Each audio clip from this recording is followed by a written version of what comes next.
Bueno amigos, vamos con las conclusiones de este vehículo de la serie de Star Wars. En términos generales quedé muy satisfecho con el resultado final. Es un modelo bastante agradable de ensamblar. No es muy complejo. Lo único que de pronto hay que tener algo de detalle o cuidados con las partes de las piernas, pues si se le pueden llamar así. Y esto porque tiene algunos componentes pequeños. De resto el ensamblaje es muy directo, muy fácil. Hay un detalle un poquito como harto del ejercicio, y es que tiene muchísimo de detalle en el interior de la cabina. Incluso los pilotos los alcancé a pintar y demás, pero este queda totalmente perdido porque al momento en que se cierra, pues no tienes posibilidad de permitir que se siga generando apertura. Entonces ese es el único detalle negativo.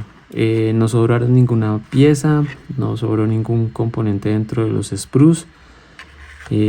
Como todos los modelos de Bandai asociados a Star Wars, están muy bien desarrollados, muy bellos en su ejercicio de construcción y cuando terminan. Entonces, para mí, si ustedes son aficionados a Star Wars y les gusta este tema, van a encontrar miles de ejemplos en las redes de este kit armados de miles de maneras con muy buenos resultados. Es un modelo que desde lo básico hasta lo complejo creo que brinda muchísimas posibilidades, y pues es muy agradecido con el modelista que lo trabaje.